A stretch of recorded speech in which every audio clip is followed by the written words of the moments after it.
Ah, muchas gracias por invitarme. Em, Voy a dar la charla en español y es algo que nunca hago. Así, en algún momento posiblemente me veáis que me quedo callado y es porque no me acuerdo de las palabras. Em,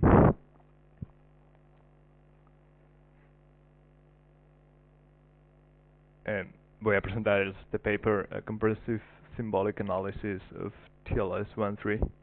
Ah, me pareció muy adecuado justamente después de que el grupo de trabajo de TLS eh, publicara la versión final de TLS 13 y justo creo que fue hace una semana o 2 semanas OpenSSL hizo una nueva release, creo que es 1.1.1, con esa especificación final de, de TLS 13. Así que si usáis algún tipo de servidor que usa OpenSSL y hacéis una upgrade a esa versión, tenéis TLS 13 por defecto. Así, por ejemplo, Apache Traffic Server, muchos otros proyectos que usan OpenSSL como, como capa de negocio de TLS eh, soportan la nueva versión por defecto y también es completamente compatible con versiones anteriores. Hay otras librerías que han soportado TLS 13 antes de que llegara la versión final y lo que han hecho ahora ha sido actualizar sus versiones para estar sincronizadas con la versión final, aunque esta versión no ha cambiado demasiado desde las diferentes releases anteriores. Así que si usáis Go, Go soporta TLS 13. Si usáis librerías como Boring SSL, es también compatible con OpenSSL, pero es una implementación completamente diferente, también soporta TLS 13. Y si todavía no soportan la versión final, soportan alguno de los drafts de los drafts que han sido um, publicados anteriormente, los más recientes. Este paper me pareció muy interesante porque lo que intentan hacer aquí es verificar que la especificación de TLS 13 es correcta usando algo llamado Symbolic Analysis. Y no voy a entrar mucho en detalle en Symbolic Analysis y en el framework que usan, porque la verdad es que daría para... nos podríamos esperar aquí todo el fin de semana y es bastante complicado de entender. Así que prefiero que hablemos un poco más sobre TLS y un poco menos sobre el framework que usan para hacer Symbolic Analysis, porque me parece bastante más interesante. Y luego, si queréis aprender más sobre Symbolic Analysis, hay unos cuantos links en la presentación que podéis seguir y aprender un poco más.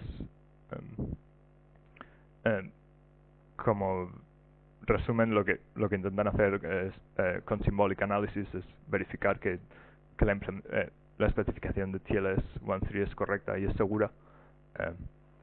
Eh, eh, Simplemente analizando cómo debería funcionar una implementación en la vida real, pero sin escribir código, escribiendo lo que llama, y lo que veremos son reglas y propiedades de la especificación que luego se validan y puedes verificar que la especificación es correcta eh, si todas las validaciones y todas las propiedades son correctas.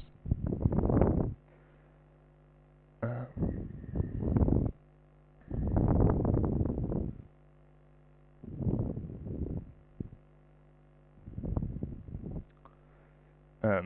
Así que esta es la agenda para hoy.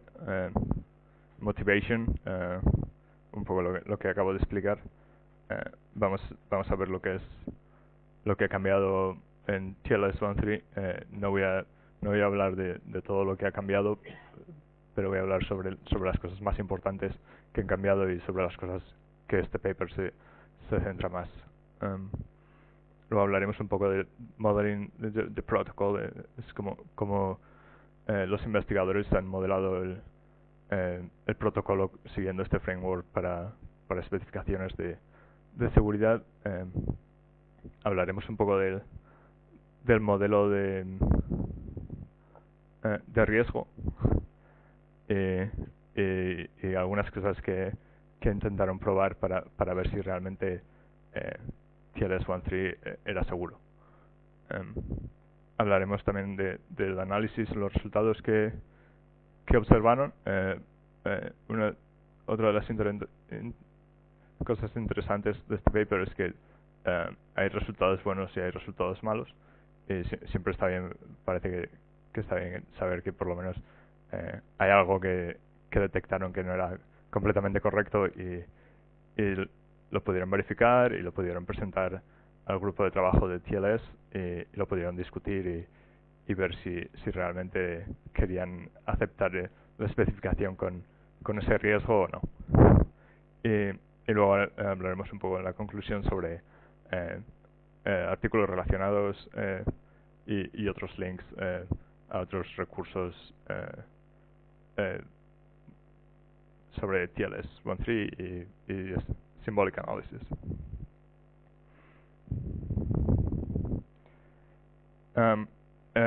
Para empezar sobre la motivación, por qué decidieron crear una nueva versión de TLS y por qué es tan diferente de las versiones anteriores.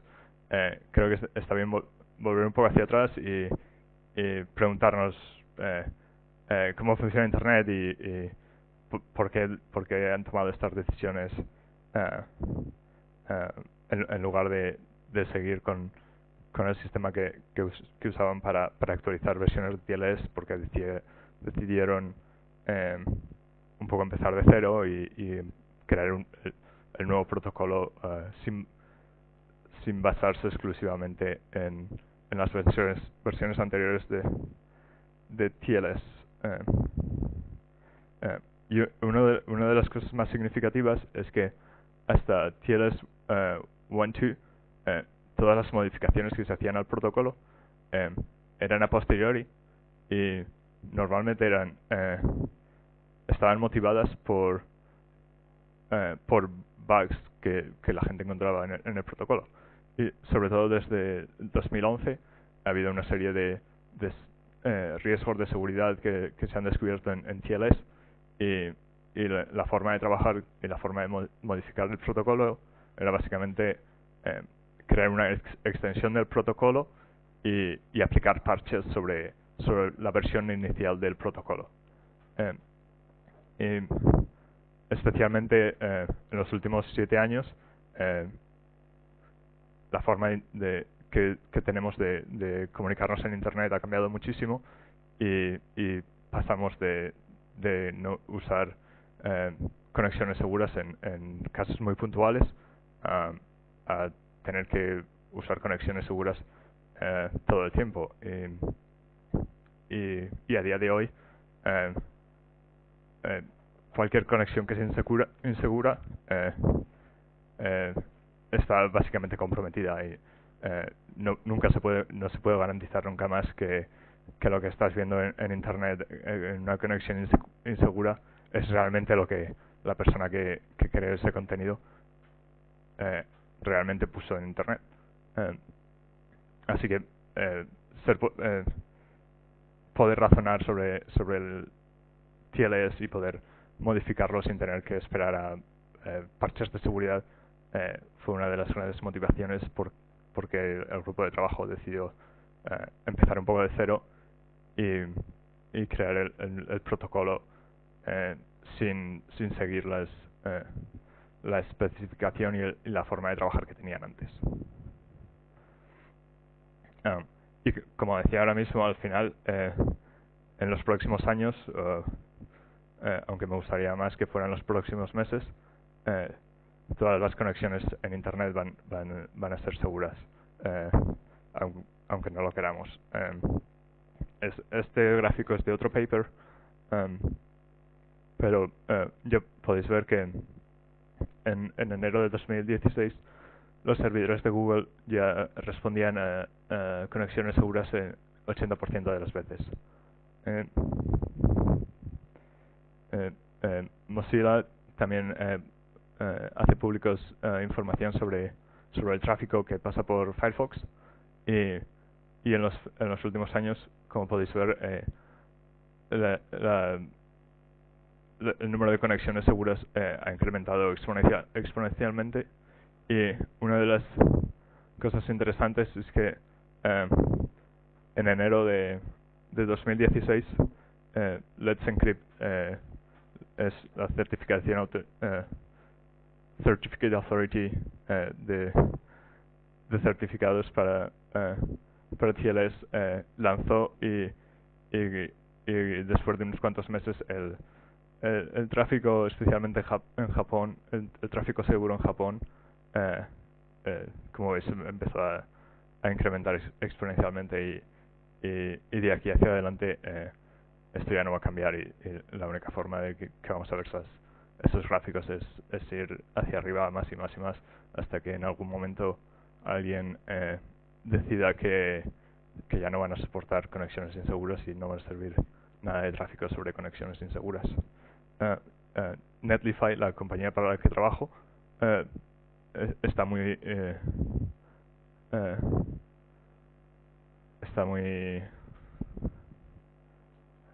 yo sabía que se me iba a olvidar alguna palabra. Hemos invertido mucho en conexiones seguras, y en julio del 2018, hace 3 meses o 2 meses, publicamos un artículo en el que tratábamos de explicar por qué queremos que todo el tráfico por nuestros servidores sea seguro, y cómo estamos haciendo una transición para que al final de año todos nuestros clientes y todo el tráfico que recibimos desde cualquier navegador sea seguro por defecto.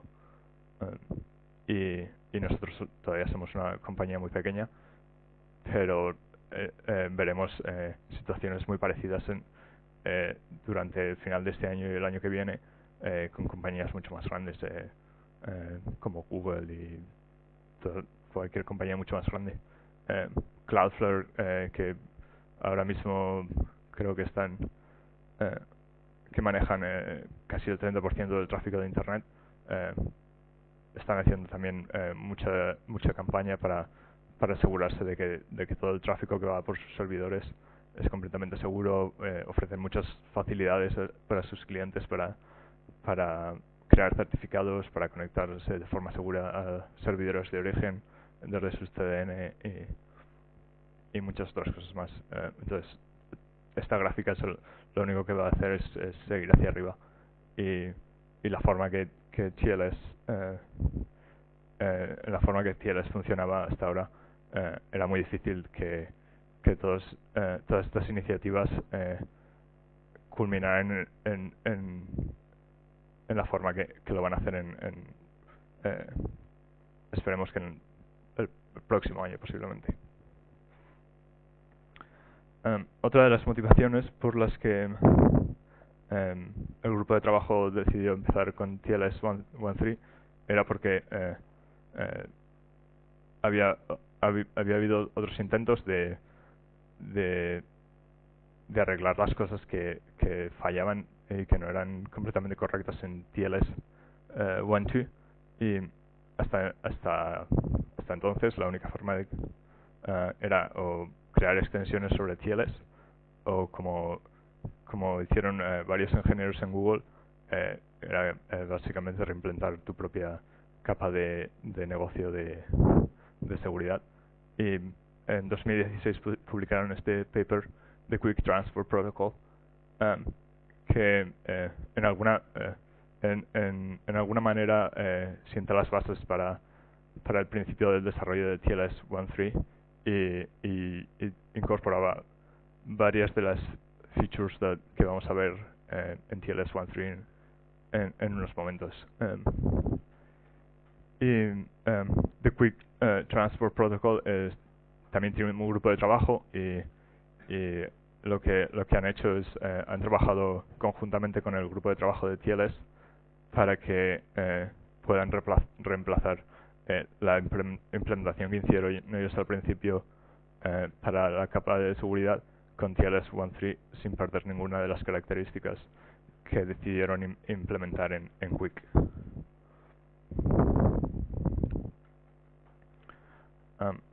Y otra de las cosas interesantes que hicieron cuando decidieron empezar a trabajar en TLS 1.3 fue que en lugar de trabajar solo el grupo de trabajo y crear la especificación, decidieron involucrar gente de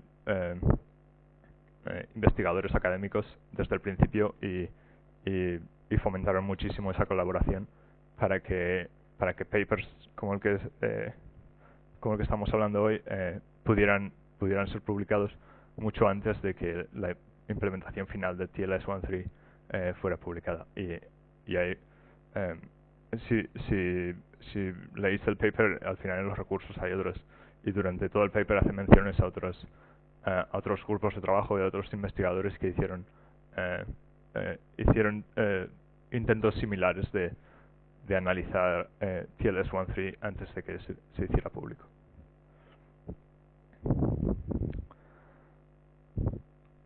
Lo que vamos a ver ahora son algunas de las cosas más importantes de TLS 1.3.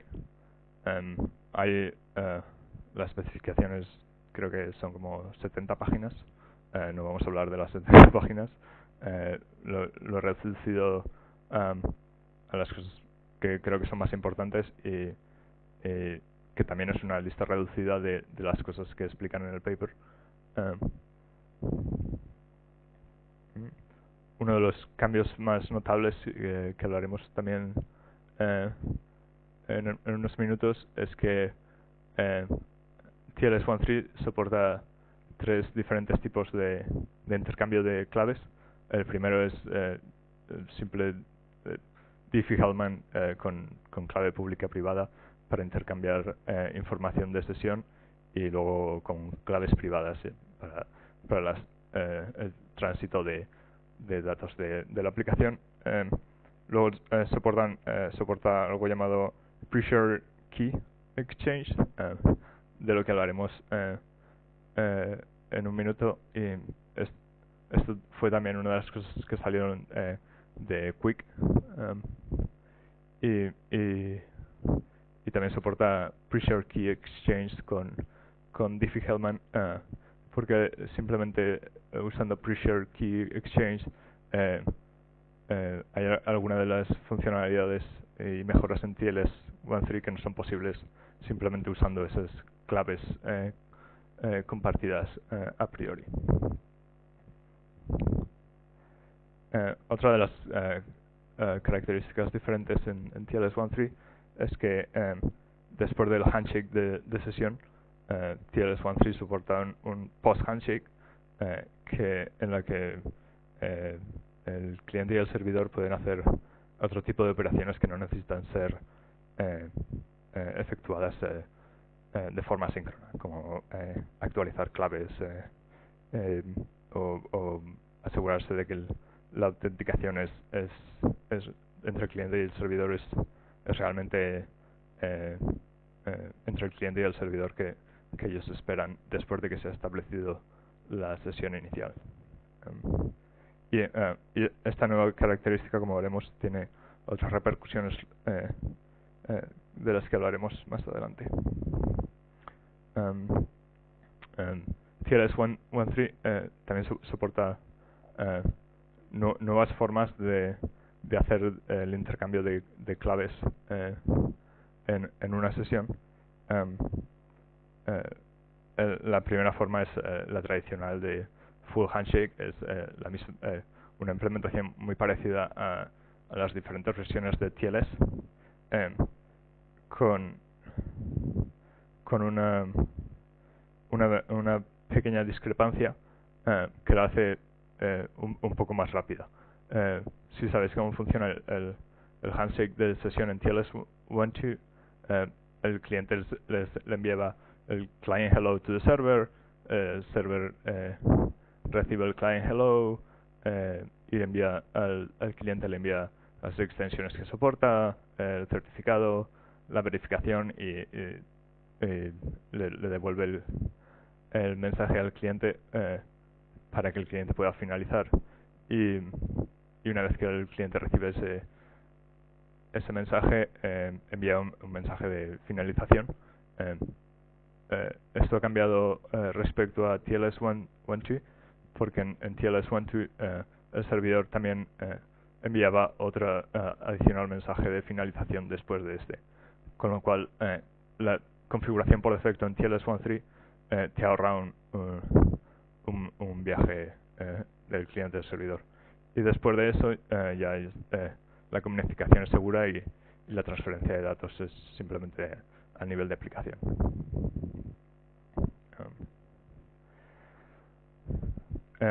Otra nueva forma de negociación de claves en TLS13 es lo que llaman Session Resumption, y esto vino también de Quick,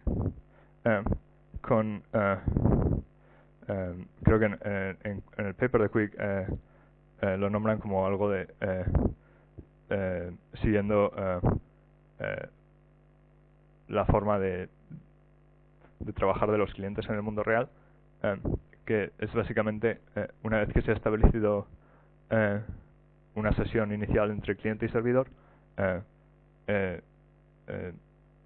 después de mucha investigación los ingenieros de Google se empezaron a dar cuenta de que en la mayoría de los casos el mismo cliente se va a conectar a los mismos servidores, porque si lo piensas un poco, si vives en Madrid y te conectas a Google, a menos que viajes mucho por negocio, si vienes a esta oficina todos los días, es muy probable que te vayas a conectar al mismo servidor de Google todos los días.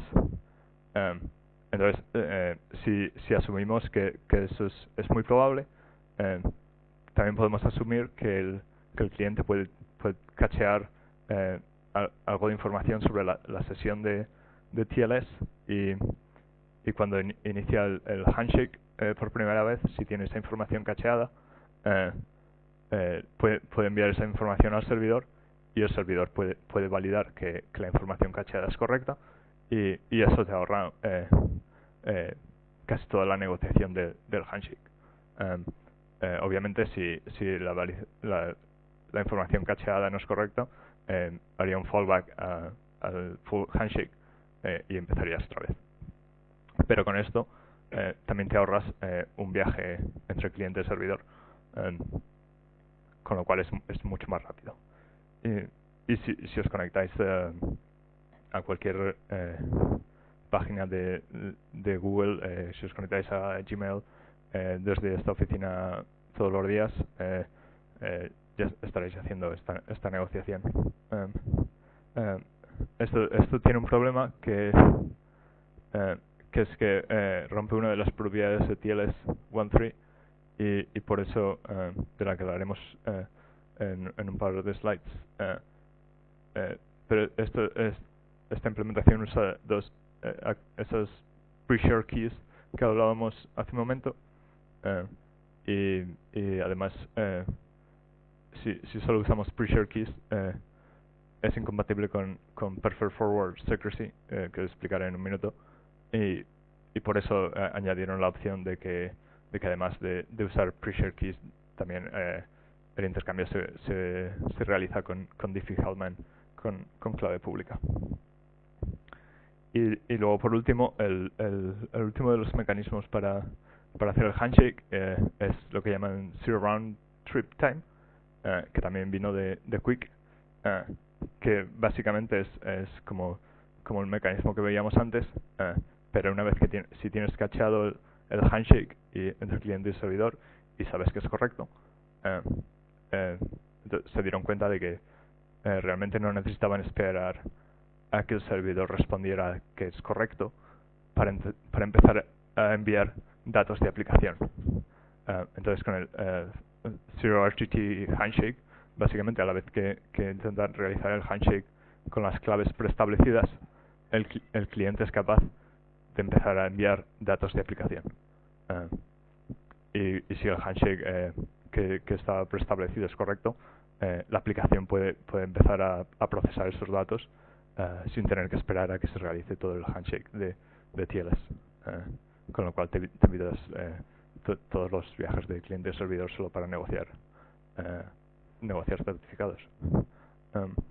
Y esto es, como decía, esto vino de Quick, y también si os conectáis a Gmail ahora mismo desde esta oficina lo estaréis usando, y con todas las propiedades de Google actualmente usan este tipo de negociación. Y como la versión anterior, si las claves cacheadas no son correctas, haría un fallback a todo el handshake completo otra vez y empezarías de nuevo. Pero esto es una gran ventaja de TLS 1.3, que te ahorras toda la negociación de certificados después de la primera sesión.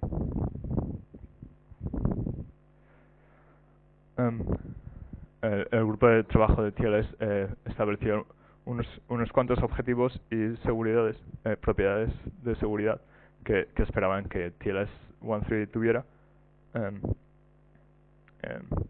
La primera de ellas es que obviamente el cliente y el servidor necesitaban establecer las mismas claves, así que tenían que ponerse de acuerdo de las claves. Si el cliente tenía unas claves, el servidor tenía que tener otras claves, que las claves de sesión que tenían que ser privadas, obviamente, y secretas. Estos fueron los objetivos, que el cliente y el servidor pudieran autentificar que la otra parte era quien realmente estaba diciendo que era, y que las claves de sesión eran únicas. Entonces, cada vez que reiniciamos un handshake, TLS tiene que garantizar que las claves de sesión son completamente únicas, para evitar muchísimos problemas de seguridad. Otras de las características y retos que se plantearon fue que tenía que ser seguro a ataques de downgrade. Si una tercera parte intentaba hacer un downgrade de la versión de los ciphers, o hacer un downgrade de la versión de TLS, obviamente tenía que ser seguro. Tenía que garantizar perfect forward secrecy, y esto significa que si una tercera parte en algún momento captura tus claves y con esas claves no es posible desencriptar mensajes anteriores al momento que esa tercera parte obtuvo las claves, con lo cual necesitaba garantizar que todas las transmisiones hasta ese momento tienen que ser completamente seguras. Obviamente, una vez que una tercera parte obtiene tus claves de seguridad, todas las comunicaciones de ahí en adelante no van a ser seguras, pero necesita garantizar que todas las comunicaciones anteriores han sido seguras, porque si no, pues podrían capturar tráfico en la red, guardarlo en un backup, y una vez que tienen tus claves podrían intentar desencriptarlo. Y esta es una de las propiedades que las pre-share key handshake no era posible de garantizar, y se añadió este extra posibilidad de usar Diffie-Hellman para ese handshake, para poder garantizar que TLS 1.3 usa perfect forward secrecy.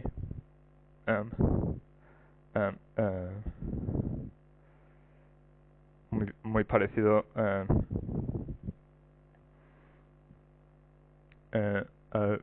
perfect forward secrecy, compromise resistance.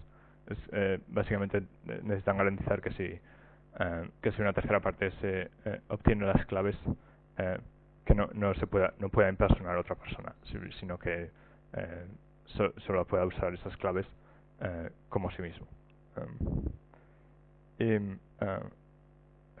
La última de las características es que TLS tiene que ser segura, tiene que proteger las identidades de los dos, de las partes negociantes de la sesión. Así que si una tercera parte obtiene las claves, no pueda identificar quién está estableciendo esas sesiones. Como podéis ver, hay dos propiedades aquí con asterísticos, porque una de estas dos propiedades no están explicadas y validadas en este paper. Los investigadores decidieron omitirlas y se enfocaron más en las otras propiedades para validar que esas otras propiedades son realmente correctas. Así que esas son las características de TLS-1.3 que son más importantes y en las que este paper se enfoca más. Después de explicar estas características, el paper empieza a explicar cómo hicieron el modelo del protocolo para verificar que todas estas propiedades eran realmente correctas. Y para esto usaron un framework que se llama Tamarin, the Tamarin Prober, que es un framework para análisis simbólico para cualquier tipo de protocolo de seguridad. No es específico a TLS, lo usan para verificar cualquier tipo de protocolo de seguridad. Como digo, es un framework. Creo que no es una palabra que ellos usan demasiado, pero es es más fácil de identificar mentalmente lo que realmente es a cómo funciona. Entonces es un framework que te da herramientas para que puedas escribir verificaciones de protocolos de seguridad, te da ayudas y sistemas de ejecución para que tú puedas trabajar con él y tú puedas verificar cualquier protocolo de seguridad. Con lo cual, para mí es un framework para ayudarte todo esto. Voy a explicar un par de cómo funciona. Realmente como decía, es muy complicado de explicar en unos minutos. Nos podríamos pegar aquí días, pero las dos partes básicas que tiene es que tú puedes establecer reglas, como vemos en esta regla. Es el nombre de la regla register private key. En esta regla lo que estamos haciendo, fr es una función que viene con el framework, que significa genera un valor fresco para esta variable. Con lo cual aquí está diciendo para registrar una clave pública lo primero que voy a hacer es generar un valor aleatorio para la variable LTK. Y una vez que eso está establecido, lo que vamos a establecer como premisa es que una vez que tenemos esa clave generada de forma aleatoria, podemos asignar $A es lo que llaman actores globales. En este caso podría ser un cliente. Una vez que tenemos establecida la clave aleatoria, vamos a asignarle la clave privada a este valor A, que es el cliente, y además vamos a asegurarnos que la clave privada podemos generar también una clave pública basándonos en esa clave privada.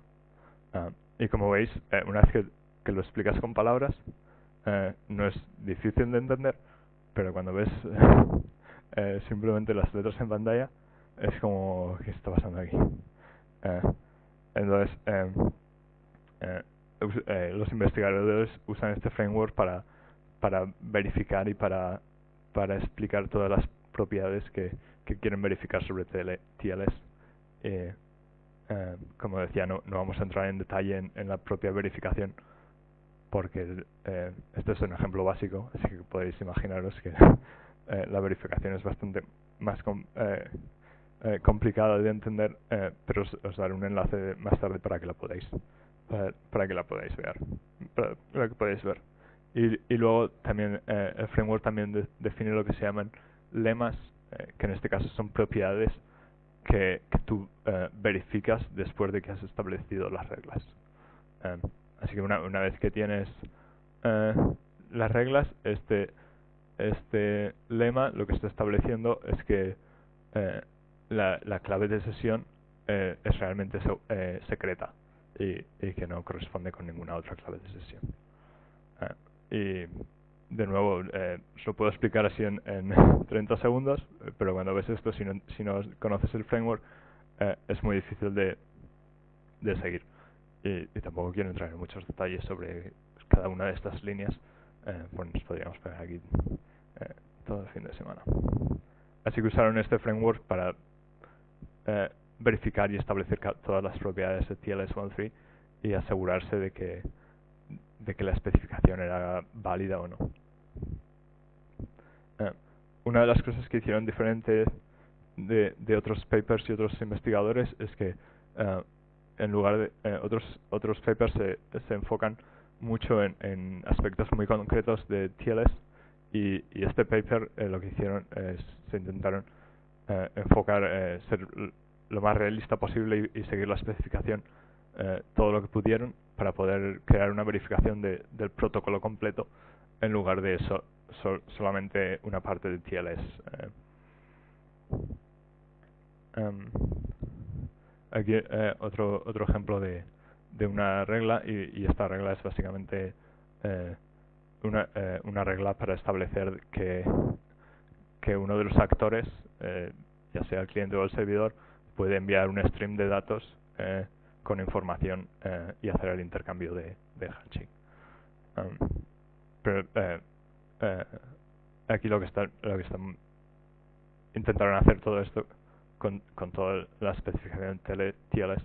Entonces todas las reglas de Xamarin y toda la verificación realmente ocupan mucho más que toda la especificación, porque tuvieron que hacer todas estas reglas para cualquier aspecto de la especificación de TLS.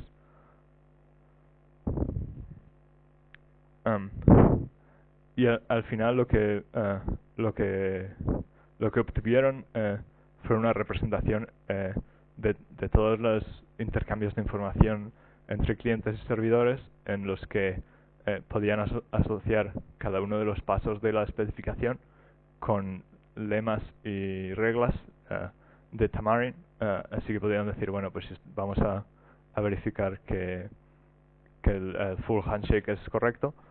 Tenemos reglas y lemas para cada uno de los pasos del full handshake.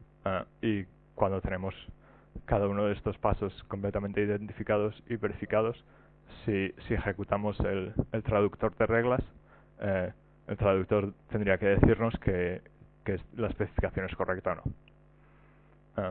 Así que es como del ejemplo anterior, tuvieron que crear cada uno de los pasos, tuvieron que representarlo en este formato. Una vez que tenían toda la especificación o todas las partes en las que se querían enfocar implementadas en Xamarin, lo que hicieron es tratar de validar y tratar de explicar varios escenarios en los que podría haber algún tipo de problema de seguridad con la especificación, y entonces definieron varios vectores de ataque para tratar de romper la especificación. Una de las cosas que asumieron cuando definieron este modelo de ataque fue que el atacante, la tercera parte, tenía acceso a completo acceso a la red y podía interceptar cualquier tipo de transmisión.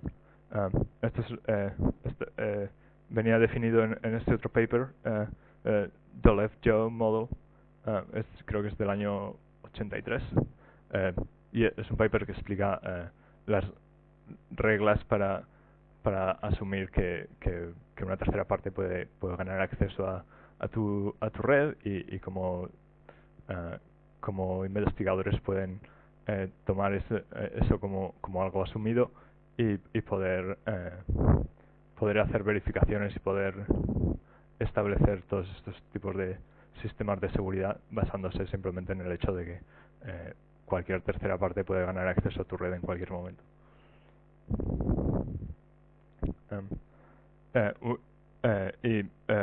Cuando establecieron este modelo de ataque, lo que intentaron fue cada una de las propiedades que hemos definido anteriormente, intentaron intentaron asegurarse de que la verificación era correcta y de que la verificación era correcta y que TLS13 seguía todas las propiedades que querían en la especificación.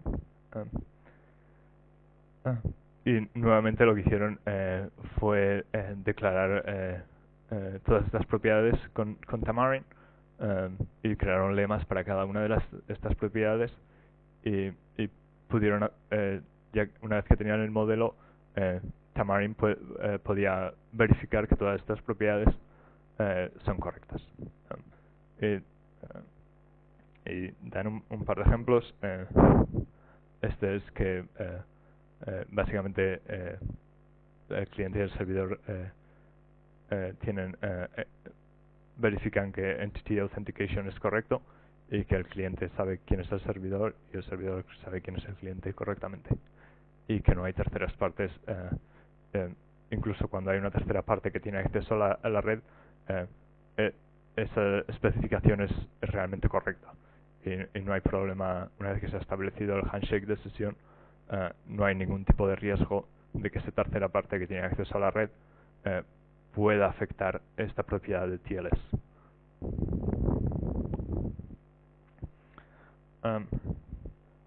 Finalmente, análisis y resultados. Una vez que pudieron modelar todas las propiedades de TLS, definen lo que analizaron y los resultados. Como decían al principio, hay resultados positivos. Obviamente el más positivo es que lo que observaron es que generalmente TLS13 seguía todas las propiedades, incluso cuando una tercera parte tiene acceso a tu red, tiene completo acceso a tu red. Pudieron verificar que siguiendo el protocolo, TLS13 es realmente seguro a ese tipo de ataques. Estos son todos los lemas que al final identificaron y que modelaron con Tamarin. Los que están en púrpura son lemas que tuvieron que hacer algún tipo de intervención manual. El resto son completamente automáticos, así podemos pensar de los que están en verde como test automáticos de que la especificación es correcta y los puedes modificar, puedes correr la verificación y funcionan de forma automática como si fuera un sistema de integración continua. Pero había unos cuantos en los que hacerlos completamente automáticos era imposible y necesitaron intervención humana para poder hacer esas verificaciones. Normalmente era simplemente una persona actuando como cliente o servidor tenía que enviar alguno de los mensajes y no pudieron automatizarlos completamente.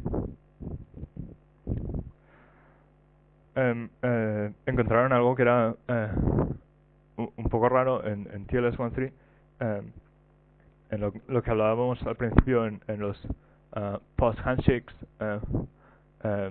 Se dieron cuenta de que el cliente no recibe ninguna confirmación explícita después de un post handshake de que el servidor ha recibido la petición correctamente desde el cliente. Entonces hay algún tipo de operaciones en las que esto resulta un poco extraño, como por ejemplo cuando el cliente y el servidor actualizan las claves de forma asíncrona, el servidor nunca... la especificación dice que el servidor no tiene que enviar una confirmación al cliente de que ha recibido la petición. Entonces el cliente tiene que asumir que el servidor lo ha recibido, con lo cual resulta un poco raro y suena como algo inseguro de que el servidor no envíe la confirmación. Y después de observar esto se dieron cuenta de que pasa con todos los tipos de comunicaciones en post-handshake, y esto lo llevaron al grupo de trabajo de TLS y lo discutieron y decidieron dejarlo así. Así que no es un bug, es una feature. Pero es algo que a lo mejor cambia en futuras versiones del protocolo, pero de momento decidieron dejar. Lo que hicieron con este análisis al final fue crear una versión anotada de la especificación de TLS que podéis ver en esta URL, en la que hay una comparación entre la especificación y la verificación, donde tú puedes ir leyendo la especificación y puedes ver todas las verificaciones que hay que ellos crearon para cada paso en la especificación. Y la verdad es que es mucho más entretenido de leer que simplemente la especificación de TLS, por el simple hecho de que es como si estuvieras leyendo una especificación, estuvieras leyendo los test unitarios de la especificación al lado. Y la verdad es que resulta bastante entretenido.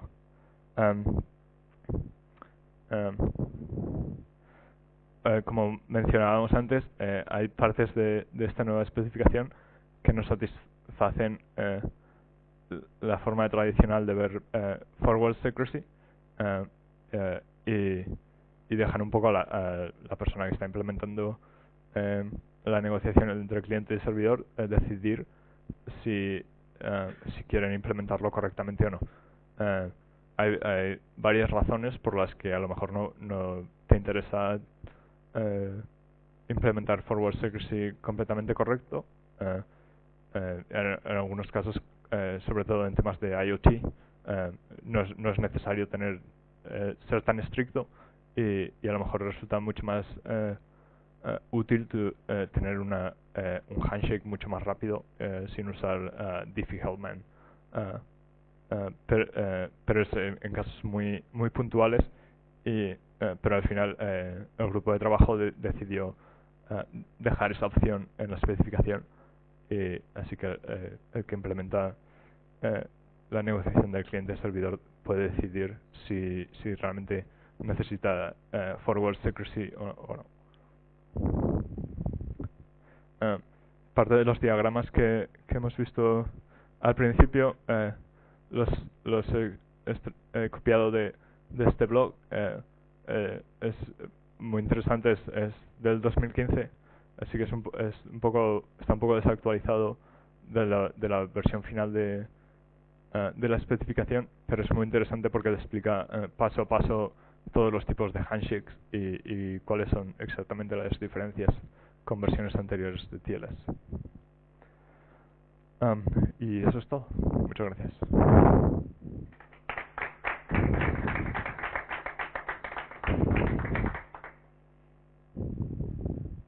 ¿Tenéis preguntas?